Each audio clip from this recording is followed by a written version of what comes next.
Dear students, आज हम लोग पढ़ेंगे एक इम्पोर्टेंट टॉपिक है क्वार्क्स एंड एंटी क्वार्क्स। तो आपने पढ़ा होगा कि एटम्स के तीन फंडामेंटल पार्टिकल्स हैं, electron, proton and neutron. Electron negatively charge होता है, प्रोटॉन पॉजिटिवली चार्ज होता है और न्यूट्रॉन क्या होता है, न्यूट्रल होता है।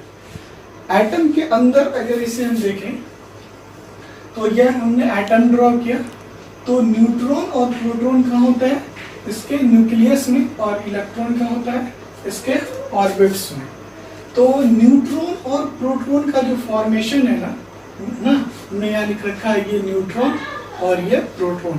तो न्यूट्रॉन प्रोटॉन ना तीन कंस्टिट्यूएंट पार्टिकल का बना होता है, चाहे न्यूट्रॉन हो चाहे प्रोटॉन, ये है ना दोनों कंस्टिट्यूएंट पार्टिकल्स का बना होता है, जिसको हम लोग क्या बोलते हैं, क्वार्क। तो गिलमैन नाम का एक साइंटिस्ट था, गिलमैन। तो गिलमैन ने कहा कि न्यूट्रॉन और proton is composed of 3 quark particles. तीन कंस्टिट्यूएंट पार्टिकल का बना होता है, जिसको हम क्या बोलते हैं, क्वार्क्स। तो इस ना इन दोनों में फर्क सिर्फ अरेंजमेंट का है। तो अगर आप न्यूट्रॉन का फॉर्मेशन देखेंगे तो न्यूट्रॉन के फॉर्मेशन में क्या होता है, एक पार्टिकल अप होता है, 2 पार्टिकल डाउन होता है। तो अगर इसका फॉर्मेशन हम देखें तो यहाँ पे एक अप और 2 डाउन। अगर इसका फॉर्मेशन देखें तो इसमें 2 अप और 1 डाउन। तो ये अरेंजमेंट है। तो अप पार्टिकल के लिए और डाउन पार्टिकल के लिए चार्ज स्पेसिफाइड है।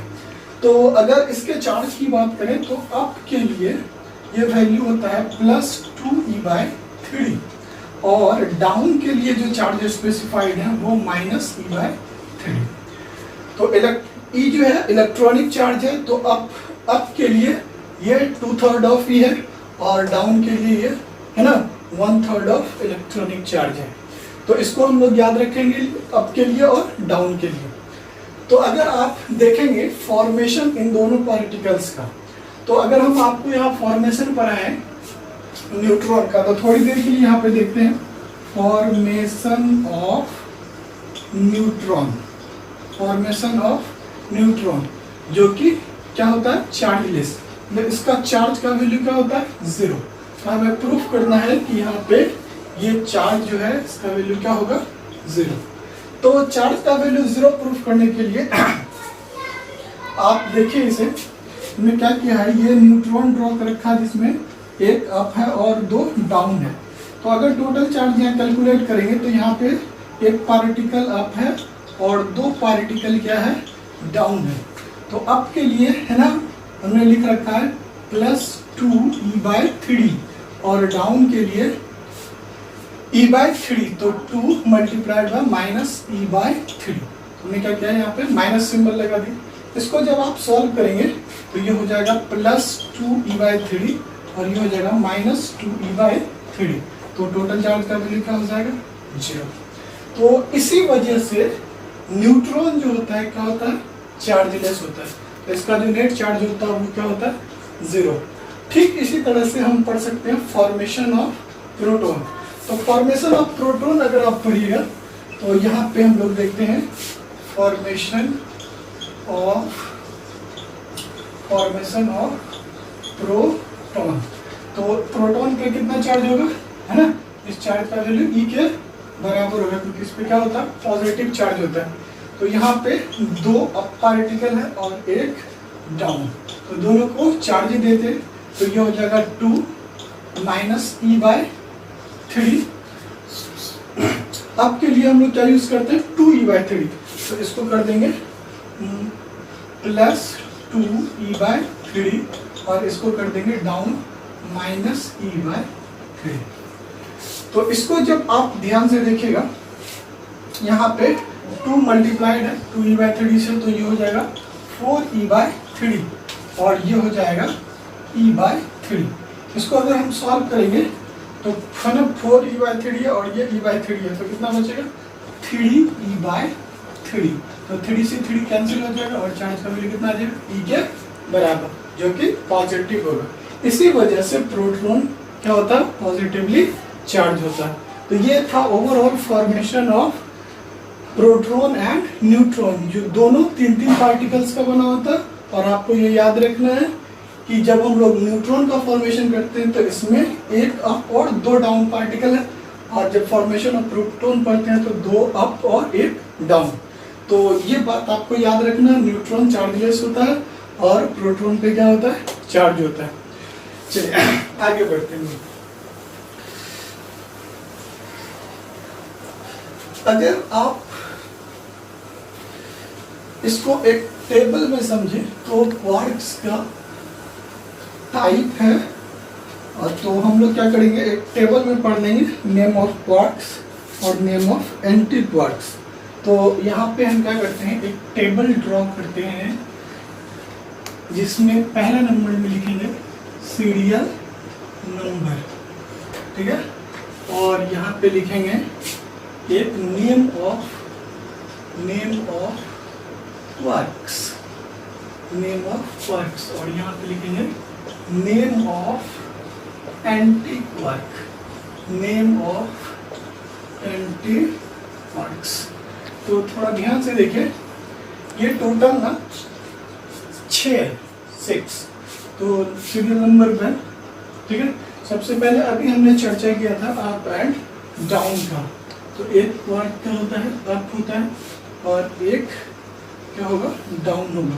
तो जो अप होगा ना उसका वैल्यू हमने आपको बताया था 2e/3, और जो डाउन होगा उसका -e/3, ठीक है। चलिए, अगर आप इसका एंटी क्वार्क करेंगे, ठीक है, तो ये अप है, ये डाउन है, तो इसमें एंटी वर्ड यूज कर लेंगे पहले। तो ये हो जाएगा एंटी अप, ठीक है, जिसका वैल्यू हो जाएगा, सिंबल चेंज करिए क्योंकि ये एंटी हो गया तो डायरेक्शन चेंज हो जाएगा, तो ये हो जाएगा -2e/3, और ये डाउन है तो इसको लिखेंगे एंटी डाउन।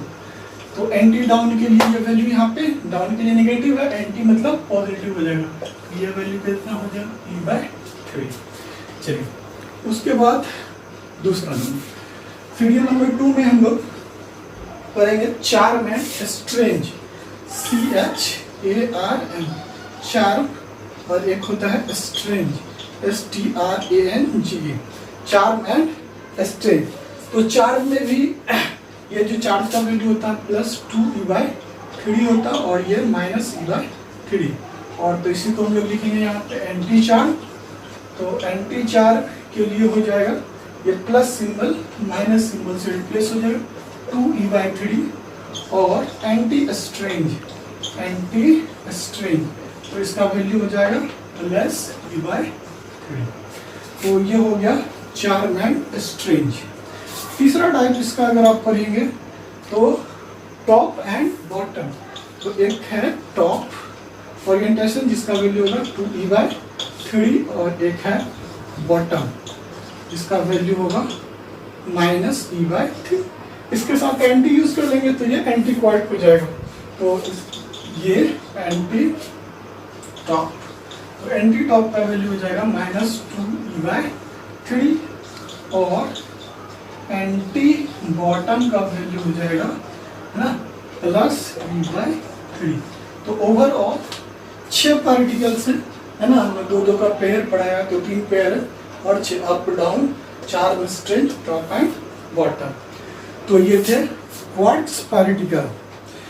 तो क्वार्क के बारे में एक चीज और याद रखिएगा कि ये नेचर में फ्रीली एग्जिस्ट नहीं करता है। तो जब ये फ्रीली एग्जिस्ट नहीं करता है तो इसको हम फंडामेंटल पार्टिकल्स नहीं मान सकते हैं। तो ये कॉन्स्टिट्यूएंट पार्टिकल है न्यूट्रॉन और प्रोटॉन का। तो अगर मान लीजिए ये है ना नेचर में फ्री मिलता, तो जो आप ई पढ़ते हैं ना, ई इलेक्ट्रॉनिक चार्ज जिसका वैल्यू होता है 1.6 × 10⁻⁹ कूलम, जिसको क्वांटा ऑफ चार्ज भी बोलते हैं। तो अगर ये क्वार्क्स पार्टिकल नेचर में एग्जिस्ट करता तो उस टाइम ये जो क्वांटा ऑफ चार्ज है, जो आपने लिखा है क्वांटा ऑफ चार्ज ई को, तो उस टाइम ये हमारा हो जाता e/3। तो अगर क्वार्क पार्टिकल एग्जिस्ट करता नेचर में तो क्वांटा ऑफ चार्ज का वैल्यू कितना हो जाता, 1/3 ऑफ इलेक्ट्रॉनिक चार्ज, E/3 के बराबर। पर ये नेचर में एग्जिस्ट नहीं करता है। तो ये था टोटल क्वार्क्स और एंटी क्वार्क्स।